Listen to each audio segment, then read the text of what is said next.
дар бонкҳои тиҷоратӣ арзиши $100 ба $1010 сомонӣ ва аз инам поинтар аст. чунин раванд дар чанд ҳафтаи ахир бештар ба назар мерасад ва ба назари иқтисоддонҳо паёмадҳои гуногун дорад. албатта ин ҳам тарафҳои мусбӣ ва ҳам манфӣ дорад.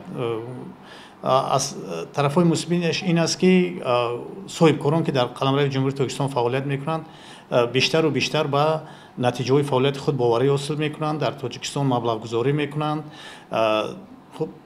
ҳаҷми сармоявӣ дар Тоҷикистон зиёд мешавад. аз тарафи дигар сармоягузорони хориҷӣ таваҷҷӯҳ пайдо мекунанд ба Тоҷикистон. Шариф Раҳимзода, ки дар гузашта раиси бонки миллӣ низ буд, мегӯяд коҳиши арзиши доллар дар баробари сомонӣ паҳлӯҳои манфӣ низ дорад.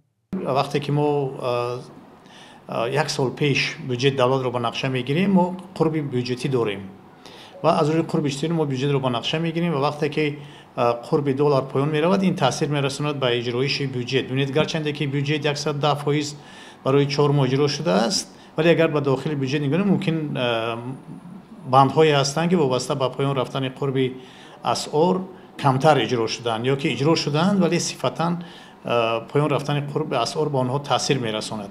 ба назари Раҳимзода, коҳиши қурби доллар нисбат ба сомонӣ аз ҳисоби воридоти молу маҳсулот ё боҷои гумрукӣ метавонад ба даромади бюджет таъсири манфӣ гузорад, вале ба гуфтаи ӯ, аз ҳисоби иҷроиши барзиёди дигар сарчашмаҳо метавон таъсири онро кам кард.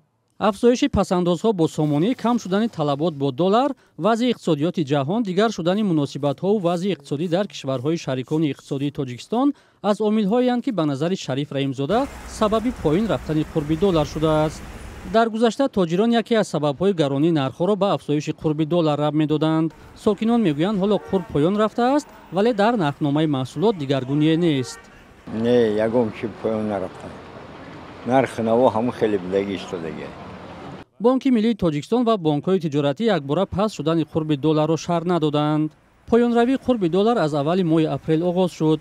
баъзе иқтисодшиносон ин вазъро ба тарифаҳои ҷорикардаи маъмурияти Доналд Трамп, раис ҷумҳури Амрико низ рабт медиҳанд, ки дар оғози моҳи апрел барои молу колои 185 кишвари ҷаҳон тарифа ё боҷи гумрукӣ ҷорӣ кард.